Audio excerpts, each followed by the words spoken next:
Hello students, welcome to my YouTube channel AM and AC classes. Class 12th ये हमारे इस class में आज का टॉपिक है क्लासिफिकेशन ऑफ द सॉल्यूशन। इस क्लास में हम लोग बात करेंगे कि सॉल्यूशन कितने टाइप का होता है, ठीक है ना। ये सॉल्यूशन जो है वो कितने टाइप का होता है, इस क्लास में हम लोग इस पर बात करेंगे। तो क्लासिफिकेशन की यदि हम बात करें तो सॉल्यूशन को जो है दो बेसिस पर क्लासिफाई किया गया है। Classification of the solution based on physical state of solute and solvent. Solute and solvent पहला बेसिस हो गया। जो दूसरा बेसिस है क्लासिफिकेशन का वो क्या है, classification of the solution based on amount. Amount या क्वांटिटी कह सकते हैं, अमाउंट और क्वांटिटी, ठीक है ना, of solute in the solution.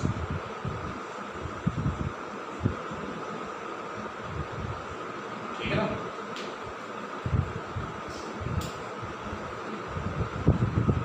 तो जो सॉल्यूशन का क्लासिफिकेशन है वो इन दो बेसिस पर किया गया है, ठीक है ना। सॉल्यूशन का क्लासिफिकेशन इन दो बेसिस पर किया गया है, physical state of solute and solvent and amount or quantity of solute in the solution। तो सबसे पहले हम बात करेंगे कि physical state of solute and solvent। solute and solvent के फिजिकल स्टेट के बेसिस पर जो क्लासिफिकेशन है, पहले हम ये देखते हैं कि solute सॉलिड स्टेट में है कि लिक्विड स्टेट में है या फिर गैस स्टेट में। आपने पढ़ा है कि जो मैटर है वो 3 स्टेट में एग्जिस्ट करता है, उसके 3 स्टेट्स होते हैं। एक होता है आपका सॉलिड स्टेट, दूसरा होता है लिक्विड स्टेट और तीसरा होता है गैस स्टेट। तो सॉल्यूट हो या फिर सॉल्वेंट हो, इनके फिजिकल स्टेट के बेसिस पर यदि हम क्लासिफिकेशन करेंगे तो सॉल्यूशन को टोटल हम 9 टाइप में देख सकते हैं कि सॉल्यूशन हमारा 9 टाइप का हो सकता है। तो देखते हैं कैसे। तो स्टूडेंट्स ध्यान दीजिएगा कि कैसे जो है physical state of solute and solvent के बेसिस पर इसको हम क्लासिफाई करेंगे। तो यहाँ लिख देते हैं classification of solution based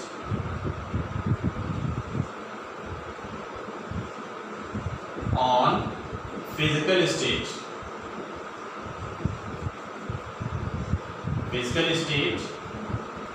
of solute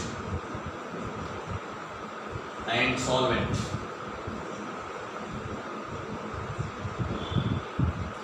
तो इसके लिए हम यहाँ पर एक चार्ट बनाएंगे और चार्ट के हेल्प से हम समझेंगे कि इसको जो है किस तरह से क्लासिफाई किया गया है। तो यहां पर हम कहते हैं सॉल्यूशन। जो सॉल्यूशन होगा उसका नाम क्या होगा, इस कॉलम में लिखेंगे हम लोग। दूसरा कॉलम बनेगा सॉल्यूट का, आप सॉल्वेंट का भी बना सकते हैं। तीसरा कॉलम होगा सॉल्वेंट और चौथा कॉलम होगा एग्जाम्पल, ठीक है ना। चौथा कॉलम जो है वो एग्जाम्पल का। एक चार्ट है स्टूडेंट्स, इस चार्ट को ध्यान से समझिए तो आप समझ पाएंगे कि जो सॉल्यूशन है इसको किस तरह क्लासिफाई किया गया। तो सॉल्यूशन बेसिकली 3 टाइप का होता है फिजिकल स्टेट के बेसिस पर। एक होता है हमारा सॉलिड सॉल्यूशन, दूसरा होता है लिक्विड सॉल्यूशन और तीसरा होता है गैस सॉल्यूशन। तो सॉलिड सॉल्यूशन में कौन कौन से आएंगे, ठीक है, इसको देखते हैं। यदि सॉल्यूट हमारा सॉलिड स्टेट में हो, यदि ये सॉलिड स्टेट में होगा एंड सॉल्वेंट भी आपका सॉलिड स्टेट में होगा, तो जो बनने वाला सॉल्यूशन है वो भी क्या होगा, सॉलिड स्टेट में। जब ये दोनों सॉलिड स्टेट में होंगे तभी जो सॉल्यूशन आपका प्रिपेयर होगा वो सॉलिड स्टेट में होगा, अदरवाइज नहीं होगा, ठीक है ना। तो अब यहाँ पर जब सॉलिड को सॉलिड में मिलाएंगे तो हमारा सॉलिड सॉल्यूशन प्रिपेयर हो जाएगा, ओके। और यहाँ पर जो इसका एग्जाम्पल है सॉलिड सॉलिड का, एक अच्छा एग्जाम्पल है, या कॉपर ले लो। कॉपर को आप किसके साथ मिला दो, गोल्ड के साथ, Au, कॉपर प्लस Au। तो solution of copper and Au is solid solution, ठीक है ना। ओके, दूसरा एग्जांपल इसमें आता है, मतलब दूसरा टाइप इसमें पॉसिबल है कि हम यहाँ पर सॉल्वेंट को हमेशा सॉलिड स्टेट में रखेंगे, क्योंकि हमें क्या चाहिए, सॉलिड सॉल्यूशन चाहिए। तो ध्यान रखिए स्टूडेंट्स, जो सॉल्यूशन है उसका फिजिकल स्टेट इन दोनों में से किस पर डिपेंड करता है, सॉल्वेंट के फिजिकल स्टेट पर डिपेंड करता है। क्योंकि हमने आपको स्टार्टिंग में ही बता दिया है कि जो सॉल्वेंट है ये एक्सेस में होता है और सॉल्यूट हमेशा लो अमाउंट में होता है, ठीक है। तो जो इसका फिजिकल स्टेट होगा, क्योंकि ये एक्सेस में है, इसी वजह से वही फिजिकल स्टेट सॉल्यूशन का ही होगा, ठीक है ना। तो ये हमारा सॉलिड होगा। अच्छा, यहाँ पर हम ले लें लिक्विड। यदि हमारा सॉलिड लिक्विड स्टेट में है और सॉल्वेंट जो है सॉलिड स्टेट में है, ध्यान रखिए हम यहाँ पर सॉल्वेंट को हमेशा सॉलिड रखेंगे जब भी हमको सॉलिड सॉल्यूशन प्रिपेयर करना होगा। तो लिक्विड को सॉलिड में मिलाने से जो सॉल्यूशन प्रिपेयर होगा वो भी हमारा किस स्टेट में होगा, सॉलिड स्टेट में होगा। तो सॉल्यूशन आपका सॉलिड सॉल्यूशन होगा। इसका एग्जांपल कि हमने लिक्विड लिया, लिक्विड जो है एक एग्जांपल है मेटल का, मेटल का एक ही एग्जांपल है जो लिक्विड स्टेट में होता है, दैट इज मरकरी, ठीक है। और कोई मेटल ले लो आप सॉलिड स्टेट में, लाइक सोडियम, जब इसको आप मिलाओगे क्या बनाएगा, ये बनाएगा NaHG, सोडियम अमलगम। इसका नाम क्या है, sodium amalgam, amalgam of sodium. तो सोडियम अमलगम में जो आपका सॉल्यूट है वो क्या है, मरकरी है, और जो सॉल्वेंट हो कौन है, सोडियम है। बिकॉज यहाँ सोडियम का अमाउंट ज़्यादा है, इसकी क्वांटिटी ज़्यादा है, इसलिए इसको हम लोग सॉल्वेंट कहेंगे, और इसकी क्वांटिटी कम है, इसलिए इसको हम लोग क्या कहेंगे, सॉल्यूट कहेंगे। इनको मिला करके जो सॉल्यूशन बनेगा that is NaHG, sodium amalgam. This is example of liquid to solid solution, ठीक है।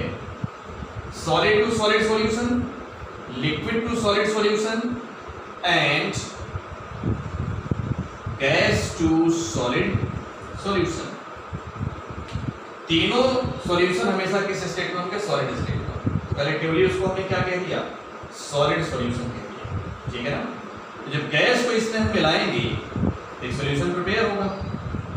कोई एग्जांपल इसका, यस एग्जांपल है, अब हाइड्रोजन ले लीजिए प्लस पैलेडियम ले लीजिए, इनको मिला दीजिए तो एक सॉल्यूशन प्रिपेयर होगा, that is solution of hydrogen in palladium, solution of hydrogen in palladium. कि मतलब हाइड्रोजन को आप पैलेडियम में मिला करके जो सॉल्यूशन प्रिपेयर कर रहे हैं, ये सॉल्यूशन हमारा कौन सा है, gas to solid solution which exist in solid state. ये तीन तरह के सॉल्यूशन हो गए। इसी तरह से हम और इसमें सॉल्यूशन प्रिपेयर करने वाले हैं, ध्यान से देखिएगा।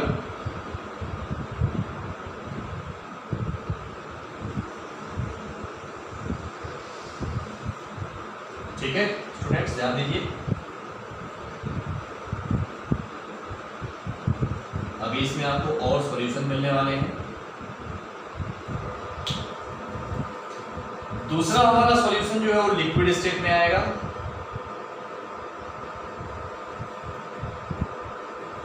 लिक्विड सॉल्यूशन, तो लिक्विड स्टेट में सॉल्यूशन कब होगा? जब सॉल्वेंट लिक्विड स्टेट में होगा तभी एग्जिस्ट करेगा।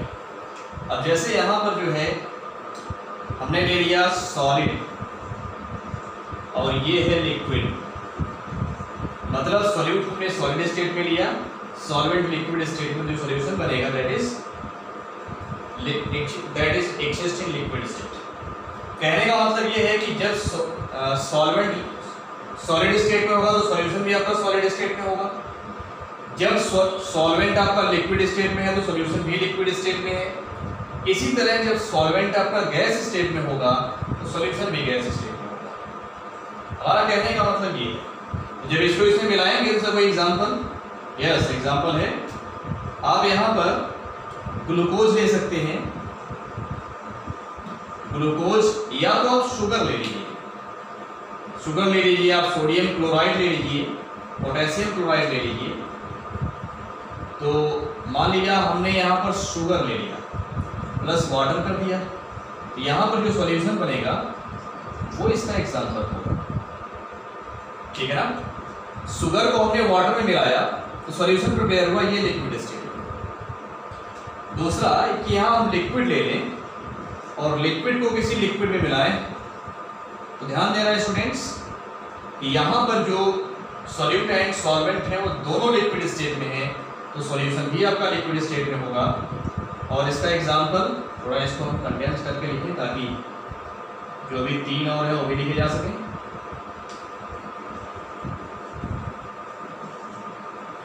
ये है आपका लिक्विड,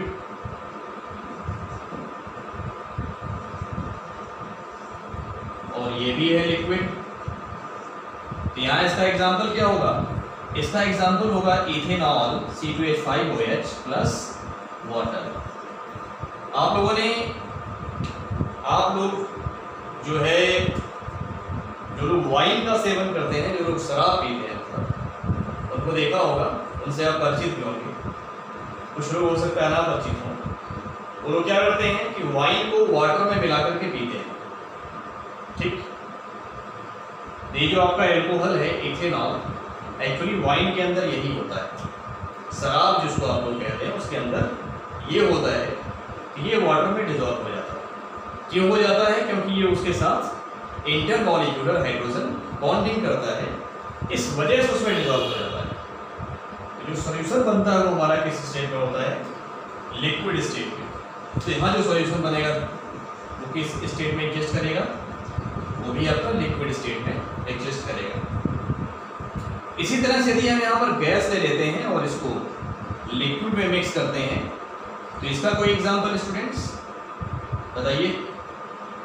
इसका भी एग्जांपल है, वो है वाटर। हमने गैस लिया तो पहले गैस लिखा जाएगा, ठीक है ना। वो है O2 प्लस H2O। यहाँ पर भी एक सॉल्यूशन प्रिपेयर होगा और ये सॉल्यूशन एग्जिस्ट करेगा लिक्विड स्टेट में, ठीक। अब थोड़ा इसको ऊपर लिखते हैं ताकि आपको समझ में आए। जैसे यहाँ लिखते हैं छोटा सा O2 प्लस H2O। यहाँ जो सॉल्यूशन बनेगा वो किस स्टेट में एग्जिस्ट करेगा? Liquid state. नाउ अब हम बात करेंगे गैसियस स्टेट की, कि सॉल्यूशन जो है गैसियस स्टेट में भी पाया जाता है। यहाँ पर लिख देते हैं हम गैस सॉल्यूशन, ठीक है। यहाँ गैस सॉल्यूशन, तो गैस सॉल्यूशन में क्या होगा? यहाँ पर जो आप देख रहे हैं सॉल्वेंट गैस स्टेट में होगा, ठीक है ना। सॉल्वेंट जो है वो किस स्टेट में होगा?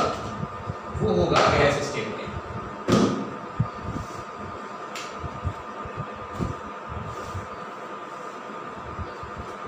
सॉल्वेंट जो है आपका गैस स्टेट में होगा। तो थोड़ा ध्यान दीजिएगा, यहां पर हम लेंगे पहले सॉलिड। सॉलिड को जब हम गैस से मिलाएंगे तो गैस सॉल्यूशन प्रिपेयर होगा। लिक्विड को जब हम गैस में मिलाएंगे तो भी गैस सॉल्यूशन प्रिपेयर होगा, और गैस को गैस में मिला देंगे तो भी गैस सॉल्यूशन प्रिपेयर होगा। इनके एग्जाम्पल क्या होंगे? सॉलिड टू गैस सॉल्यूशन का एग्जाम्पल है camphor, camphor plus nitrogen gas. ठीक है, तो कैम्फर को आप नाइट्रोजन गैस में मिला दीजिए, जो सॉल्यूशन प्रिपेयर होगा वो किस स्टेट में एग्जिस्ट करेगा? गैस स्टेट में एग्जिस्ट करेगा। उसका एग्जांपल हो गया लिक्विड स्टेट, यानी लिक्विड को आप गैस में मिलाइए तो इसका एग्जांपल होता है chloroform, chloroform plus nitrogen gas. ठीक है, ये लिक्विड स्टेट में एग्जिस्ट करता है और नाइट्रोजन गैस गैस स्टेट में एग्जिस्ट करता है। ये एग्जांपल है इसका। इसी तरह से गैस को गैस में मिलाइए तो इसका एग्जांपल है O2 प्लस N2, यानी oxygen gas plus nitrogen gas, इनको मिला देंगे जो सॉल्यूशन प्रिपेयर होगा वो किस स्टेट में एग्जिस्ट करेगा? वो भी आपका गैस स्टेट में एग्जिस्ट करेगा, because solvent exist in gaseous state. तो जो स्टार्टिंग में बताया हमने वही अभी आपको बता रहे हैं कि सॉल्यूशन का जो फिजिकल स्टेट होता है वो सॉल्वेंट के फिजिकल स्टेट पर डिपेंड करता है, सॉल्यूट के फिजिकल स्टेट पर डिपेंड नहीं करता।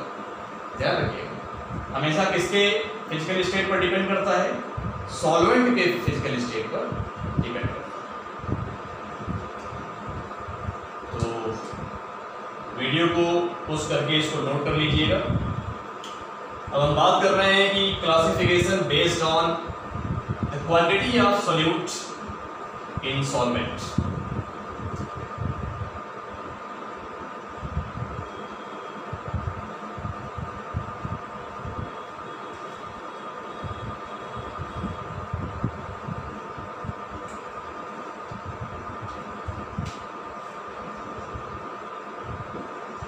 Classification based on quantity of solute in solvent, sorry solvent नहीं, solution, solute in solution।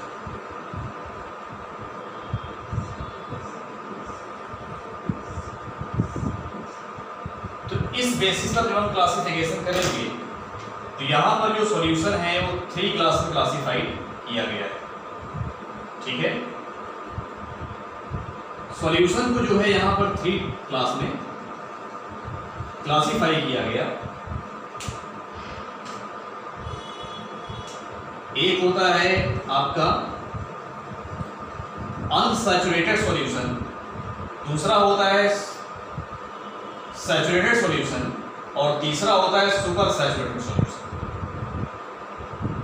एक होता है अनसैचुरेटेड, दूसरा होता है सैचुरेटेड, तीसरा होता है सुपर सैचुरेटेड।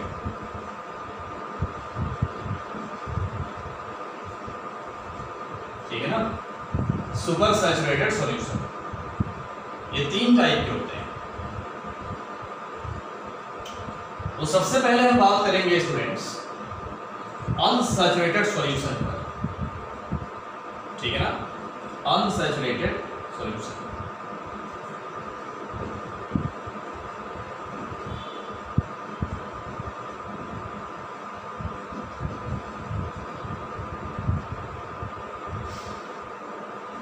जैसे हमने यहां पर एक कंटेनर ले लिया, इसको समझने के लिए थोड़ा सा ध्यान दीजिएगा कि हमने इसमें वाटर ले लिया, हमने इसमें क्या किया? हमने इसमें वाटर फिल कर लिया, ये हमारा वाटर है। अब इसमें हम क्या करेंगे? सपोज दैट हमने इसमें शुगर मिलाना स्टार्ट कर दिया। इसमें हमने सपोज दैट क्या मिलाया? शुगर। शुगर मिला रहे हैं, शुगर का मतलब चीनी, आप लोग जानते होंगे, जिससे आप चाय बनाते हैं। चाय क्यों, मतलब बहुत तरह की चीज़ें आप बनाते हैं, ठीक है, चाय बनाते हैं,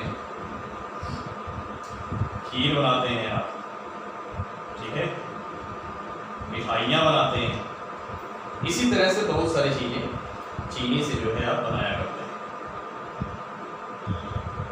तो कहने का मतलब ये है कि वही चीनी लेकर के यहाँ पर हम क्या कर रहे हैं, शरबत बना रहे हैं, मतलब सॉल्यूशन बना रहे हैं। चीनी को जब पानी मिलाएंगे तो क्या बनेगा, सॉल्यूशन बनेगा। ध्यान रखिए स्टार्टिंग में ये शुगर जो है वाटर के अंदर डिसॉल्व होगा, ठीक, डिसॉल्व होता जाएगा, डिसॉल्व होता जाएगा, हम डिसॉल्व करते जाएंगे, मिलाते जाएंगे और मिक्स होता जाएगा, मिक्स होता जाएगा।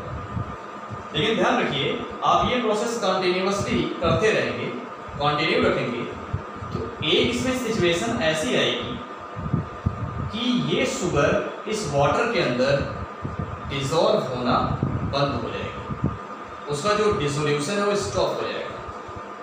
बात समझ रहे हैं आप, डिसॉल्व होना स्टॉप हो जाएगा शुगर का वाटर में। तो उस समय, जिस समय ये स्टॉप हो रहा है डिसॉल्व होना वाटर के अंदर, उस समय कुछ ना कुछ क्वांटिटी शुगर की इसके अंदर प्रेजेंट होगी।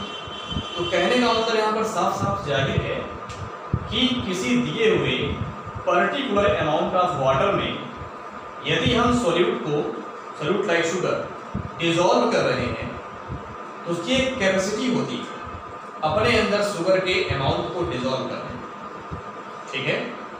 और जब वो कैपेसिटी पूरी हो जाएगी डिसॉल्व करने की, मतलब जितना वो डिसॉल्व कर सकता है उतनी क्वांटिटी जब शुगर की उसमें हम मिला देंगे और उसके बाद मिलाएंगे तो डिसॉल्व शुगर जो है वाटर में नहीं होगी, उसका डिसॉल्व होना रुक जाएगा। तो ध्यान रखिए जब तक ये इसमें डिसॉल्व हो रहा है तब तक इस सॉल्यूशन को हम लोग क्या कह रहे हैं, अनसैचुरेटेड सॉल्यूशन। और जब डिसॉल्व होना बंद हो जाता है शुगर वाटर में, तो उस समय जो क्वांटिटी होती है इसके अंदर, उस क्वांटिटी के रिस्पेक्ट में, किसकी क्वांटिटी, शुगर की, सॉल्यूट की, इस सॉल्यूशन के अंदर, कि उस पर वो डिसॉल्व होना बंद हो गया। तो जिस कंसंट्रेशन ऑफ शुगर पर या जिस क्वांटिटी ऑफ शुगर पर शुगर इस सॉल्यूशन में डिसॉल्व होना बंद हो गई, उतने कंसंट्रेशन के होने पर ये सॉल्यूशन जो है किस तरह का सॉल्यूशन कहलाता है, सैचुरेटेड सॉल्यूशन कहलाता है। तो इसको हम लोग क्या कहते हैं, सैचुरेटेड सॉल्यूशन कहते हैं, ठीक है ना, इसको हम सैचुरेटेड सॉल्यूशन कहते हैं। हमने क्या किया कि डिसॉल्व होना बंद हो गया लेकिन फिर भी हम मिलाए पड़े, तो क्या होता है कि शुगर की क्वांटिटी ज़्यादा हो जाती है, मतलब जितना शुगर की क्वांटिटी सैचुरेट करने के लिए रिक्वायर्ड थी हमने उससे ज़्यादा शुगर मिला दिया, तो सैचुरेट करने के क्वांटिटी से ज़्यादा क्वांटिटी प्रेजेंट होने पर सॉल्यूशन क्या कहलाता है, सुपर सैचुरेटेड सॉल्यूशन। तो उसको हम कहते हैं सुपर सैचुरेटेड सॉल्यूशन, ठीक है ना।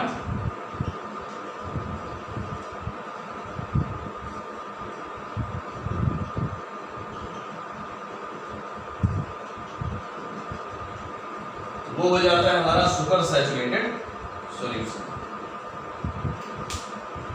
तो स्टूडेंट्स ये था classification of solution. I hope आपको ये समझ में आया होगा। ओके, जय भारत।